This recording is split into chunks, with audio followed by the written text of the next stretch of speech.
Your brother's housewarming party was so lovely, Dad said. When are you going to catch up? I looked at him and said, I hosted mine last year. You just weren't on the guest list. His fork froze midair. I, 32M, stood in my kitchen, staring at the text from Dad. The message was short and typical of him, just checking in. I knew what that meant. It meant he wanted something, or he was about to say something that would dig under my skin.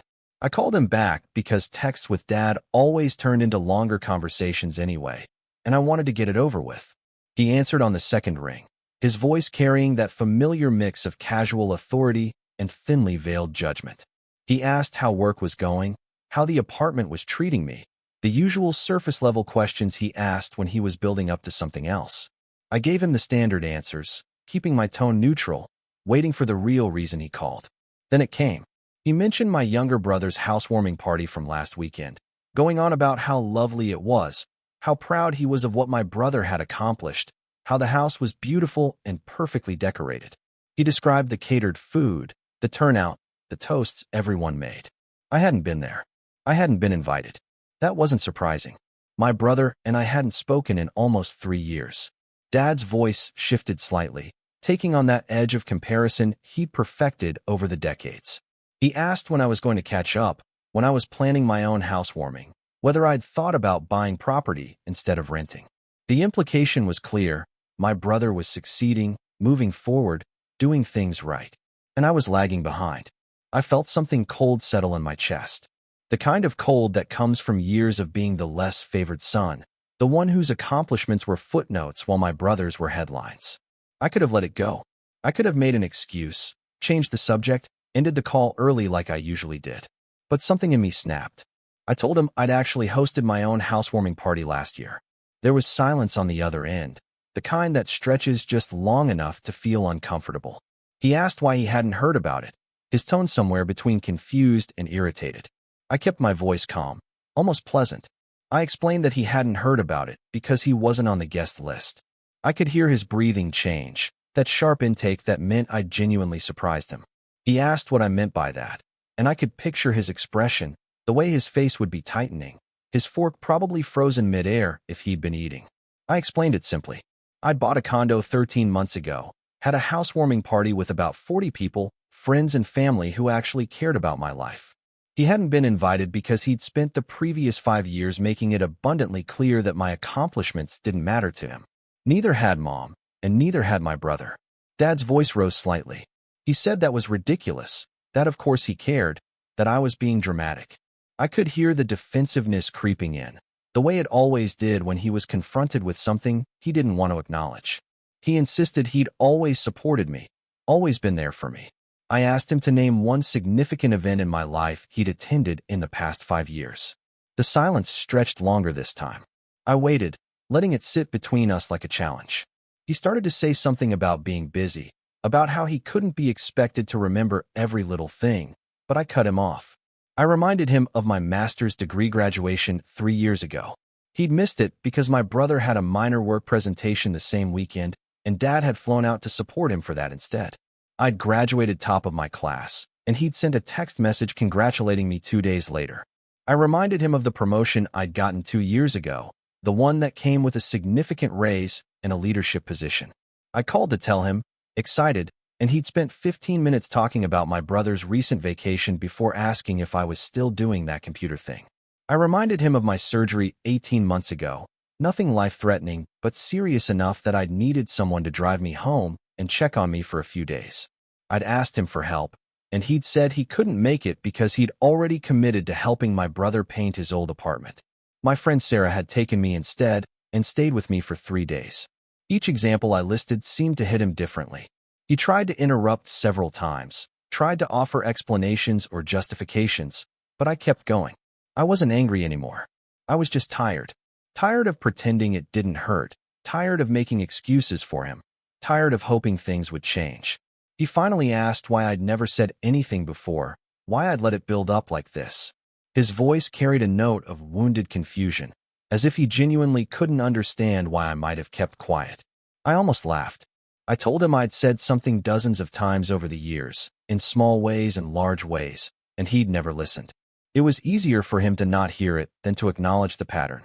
The conversation shifted then. Dad's tone became harder, more defensive. He said I was being unfair, that I was exaggerating, that every parent makes choices about how to divide their time and attention. He insisted he'd never intentionally favored my brother, that I was reading too much into things. I told him I wasn't reading into anything. The evidence was clear and consistent. My brother had always been the golden child, the one whose achievements were celebrated, whose problems were prioritized, whose life Dad actually participated in. I'd been the backup, the reliable one who didn't need as much attention, who could be counted on to understand when Dad's time and energy went elsewhere. He asked what I wanted from him, his voice sharp with frustration. I told him I didn't want anything anymore. That was the point.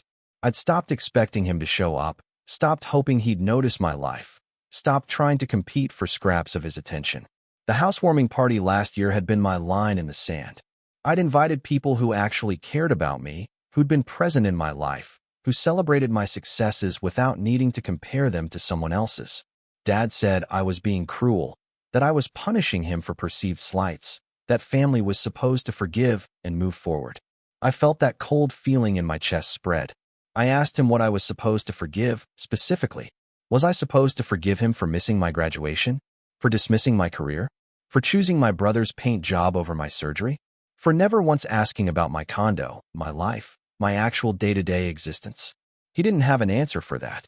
Instead, he pivoted to guilt. He said Mom would be heartbroken if she knew about this, that I was tearing the family apart, that my brother didn't deserve to be dragged into this. I pointed out that Mom had made the same choices Dad had, that she'd been equally absent from my life, equally focused on my brother. And my brother absolutely deserved to be part of this conversation because he'd actively participated in the dynamic, never once questioning why I was always the afterthought. Dad asked if I was cutting them all off, his voice dropping to something quieter, almost uncertain. I told him I wasn't cutting anyone off. They'd cut themselves off from my life years ago by choosing not to participate in it. I was just finally accepting reality and stopping my efforts to force a relationship that only went one direction. He tried a different approach then, softening his tone. He said we could fix this, that he understood now, that he'd make more effort. I'd heard that before, years ago, during previous smaller confrontations. The effort would last a few weeks, maybe a month, before the old patterns reasserted themselves. I told him I didn't believe him, and I didn't need him to fix anything. I'd built a life without his involvement, and it was a good life. The conversation wound down after that, both of us exhausted by the weight of everything that had been said. Dad asked if I'd at least think about reconciling, about giving him another chance. I told him I'd think about it, but we both knew I was just being polite. Some things couldn't be fixed with good intentions and empty promises. After we hung up, I sat in my kitchen for a long time, staring at nothing. My phone buzzed 20 minutes later. A text from my brother, short and hostile. He'd apparently heard from Dad already. He wanted to know what my problem was, why I was stirring up drama, why I couldn't just be happy for him. I didn't respond. Update 1. The fallout started within hours. Mom called that evening, her voice high and tight with emotion. She wanted to know how I could say such hurtful things to my father, how I could be so ungrateful after everything they'd done for me. I asked her what, specifically, they'd done for me recently. She couldn't answer that either, so she pivoted to tears and accusations of cruelty. My brother's girlfriend sent me a message on social media, a long paragraph about family values and forgiveness, about how she'd watched my brother struggle with our relationship and how unfair I was being to him. I blocked her. I didn't need lectures from someone who'd only heard one side of a decades-long story. Dad tried calling twice more over the next week. I let both calls go to voicemail. The first message was angry, accusing me of being petty and vindictive. The second was different, quieter, almost pleading. He said he wanted to understand, that he was willing to listen. I didn't call back. What surprised me was how many other people reached out. My aunt, Dad's sister, called me out of the blue. She said she'd heard something had happened and wanted my side of the story. I debated whether to tell her, then figured I had nothing to lose. I gave her the abbreviated version, the highlights of years of being the secondary son. She was quiet for a moment after I finished. Then she said something that stunned me. She told me she'd noticed it too, had mentioned it to Dad several times over the years. He'd always brushed her off, insisting he treated us equally. She said she was sorry she hadn't pushed harder, hadn't stood up for me more directly. I didn't know what to say to that. Two of my cousins, both on Dad's side, also reached out privately. They'd heard the story, some version of it anyway, and they wanted me to know they got it. One of them shared his own experience of being the less favored child in his family. The other just said she'd always thought something was off about how Dad talked about me versus my brother. The validation was strange. For years, I'd half convinced myself I was being too sensitive, reading too much into things, making mountains out of molehills. Hearing other people acknowledge what I'd experienced felt like someone had lifted a weight I hadn't fully realized I'd been carrying. My brother escalated. He showed up at my condo unannounced one Saturday morning, pounding on the door until I opened it. He looked angry, his face flushed, his jaw tight. He demanded to know what I was trying to accomplish with all this drama, why I was trying to turn the family against him. I leaned against the doorframe and looked at him. I asked when he'd ever stood up for me, ever noticed I was being treated differently, ever questioned why I wasn't at family events or why Dad never seemed to prioritize my life. He said that wasn't his responsibility, that I was his brother, not his child. I told him he was right about that, but brothers were supposed to look out for each other, and he'd never once looked out for me. He'd just enjoyed being the favorite and never questioned it. He said I was jealous, that I couldn't handle him being more successful. I almost laughed at that. I asked him if he knew what I did for a living. He hesitated, then gave a vague answer about computers or tech or something. I told him I was a senior systems architect at a Fortune 500 company, that I made well into six figures, that I'd bought my condo outright with no mortgage. He looked surprised, then defensive. I asked him if he knew I'd published 3 papers in academic journals during my master's program, that I'd been offered a PhD position that I'd turned down for the job I had now. I asked him if he knew I'd been dating someone seriously for 8 months, someone I was considering proposing to. He didn't know any of it because he'd never asked, and Dad had never told him because Dad didn't know either. My brother's anger deflated slightly. He said he didn't realize things had gotten this bad between us. I told him they'd been this bad for years. He just hadn't noticed because it didn't affect him. He asked what I wanted him to do about it now. I told him I didn't want him to do anything. I was done trying to force relationships with people who didn't value me. If he wanted to rebuild something, that was up to him, but it would require actual effort and change, not just empty gestures and guilt trips.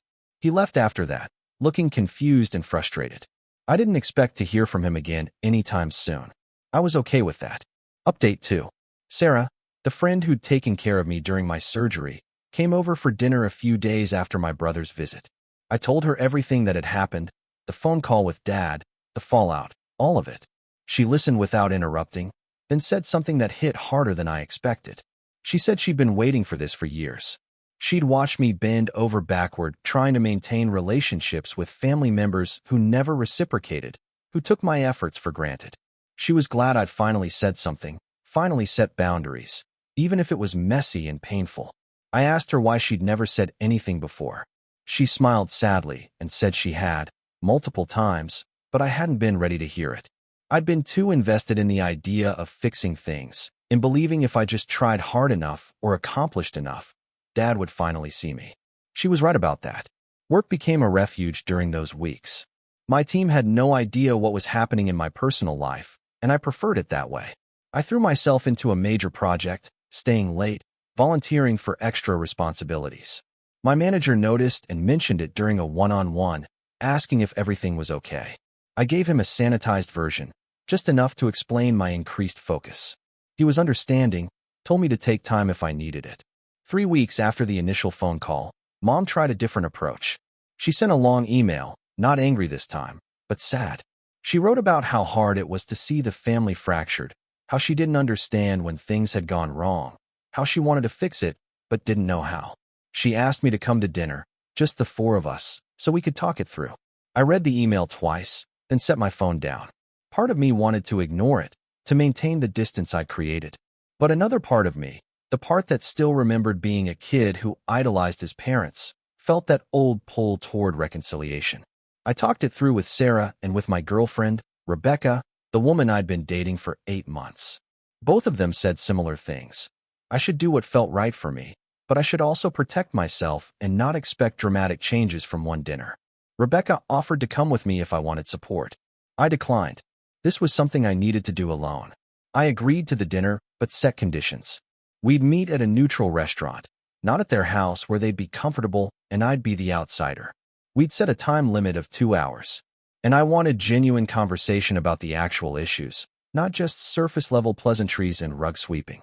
Mom agreed to everything, her relief evident even through text. The dinner was scheduled for the following Saturday. Update 3.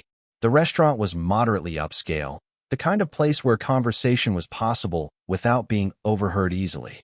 I arrived exactly on time, a deliberate choice. Being early would make me wait and feel anxious. Being late would give them ammunition to criticize me. They were already there, seated at a corner table. Dad looked older than I remembered, tired in a way that wasn't just physical. Mom's smile was strained, nervous. My brother sat with his arms crossed, defensive before anything had even been said. I sat down and ordered a drink. The small talk was excruciating, everyone dancing around the real reason we were there. Finally, I cut through it. I asked what they wanted to accomplish with this dinner, what they hoped would happen. Dad took the lead. He said he'd been thinking a lot about our phone conversation, about the things I'd said. He admitted he hadn't realized how much his choices had affected me, that he genuinely believed he was being fair to both his sons. He said he was sorry I'd felt overlooked. I noticed the language immediately. Sorry I'd felt overlooked, not sorry for overlooking me. It was an apology for my perception, not for his actions. I pointed that out. Dad looked taken aback, then frustrated. He said he was trying, that I wasn't making this easy. I told him I didn't need to make it easy. I'd made it easy for years, swallowing my hurt, minimizing my needs, accepting whatever scraps of attention he threw my way. I was done with easy. Mom jumped in then, her voice shaking slightly. She said she understood I was hurt, but families had to forgive each other, had to move past resentments. I asked her if she even knew what she was asking me to forgive. Could she list the specific times she'd chosen my brother over me? The specific moments where she dismissed my accomplishments or ignored my needs? She couldn't. She fell back on generalizations, on vague statements about doing her best and not being perfect. I told her I wasn't asking for perfection. I was asking for acknowledgement, for genuine recognition of the pattern that had defined my entire relationship with them. My brother finally spoke up. He said he was sorry too, that he hadn't realized how bad things were. But then he added that I had to take some responsibility for not speaking up sooner, for letting resentment build instead of addressing things in the moment. I felt my jaw tighten. I told him I'd addressed things dozens of times, in small ways and large ways, and been ignored or dismissed every single time. The problem wasn't that I hadn't communicated. The problem was that none of them had listened because listening would have required acknowledging their behavior and changing it. The conversation went in circles for a while, the same patterns playing out. They wanted forgiveness without real accountability, wanted me to just get over it and move on. I wanted acknowledgement, change, proof that things would actually be different. Finally, I laid it out plainly. If they wanted a relationship with me moving forward, it would look different than the past. I wouldn't chase them for attention anymore, wouldn't bend over backward to accommodate their schedules and priorities, wouldn't accept being treated as the secondary son. If they wanted to be part of my life, they'd need to actually show up, consistently and meaningfully. Dad asked what that meant practically. I told him it meant remembering important dates and events in my life. It meant calling to ask about my day, my work, my relationship, without immediately turning the conversation to my brother. It meant treating my accomplishments as worthy of celebration, not as footnotes or comparisons. It meant actually being present. Mom said they could do that, but I could see the doubt in her eyes. She didn't believe they'd need to, not really. She thought this was a phase, that eventually things would settle back into the comfortable patterns they'd always known. I told them I'd be willing to try rebuilding, slowly, but I had no expectations and no illusions. If they fell back into old patterns, I'd simply disengage again, and next time it would be permanent. My brother asked if that was a threat. I told him it was a boundary. The dinner ended awkwardly, with half-hearted hugs and promises to stay in touch. I drove home feeling exhausted, but oddly clear. I'd said what I needed to say. I'd set the terms. What they did with that was up to them. Rebecca was waiting at my condo when I got back. I'd given her a key a few weeks earlier, a decision that felt significant. She asked how it went, and I told her honestly, I didn't know yet. Tom would tell if anything actually changed. She hugged me and said she was proud of me for trying, for speaking up, for setting boundaries. We talked for hours that night about family, about expectations, about the difference between the relationships we're born into and the relationships we choose to maintain. It helped. The weeks that followed were telling. Dad called twice, both times actually asking about my life, listening when I answered. The conversations were stilted and uncomfortable, but they were different. Mom sent occasional texts, usually links to articles she thought I'd find interesting, small gestures of connection. My brother stayed silent, which didn't surprise me. I didn't know if it would last. I didn't know if they'd sustain the effort or if they'd gradually slip back into old patterns. But for the first time in my adult life, I wasn't waiting hopefully for them to change. I was just living my life, and if they wanted to be part of it, they'd have to earn that place. I proposed to Rebecca 3 months later. She said yes. When I told my parents, Dad asked when the wedding was, said he wanted to make sure he was there. It was a small thing, but it mattered. I'm still figuring out what this new version of family looks like. Maybe it'll work. Maybe it won't. But either way, I'm done sacrificing my peace and self-respect for relationships that only flow one direction. That conversation with Dad about the housewarming party was the beginning of finally putting myself first. Whatever comes next, I'll handle it on my own terms. If you'd like to see more stories like this, a gentle tap on the subscribe button would mean the world to us.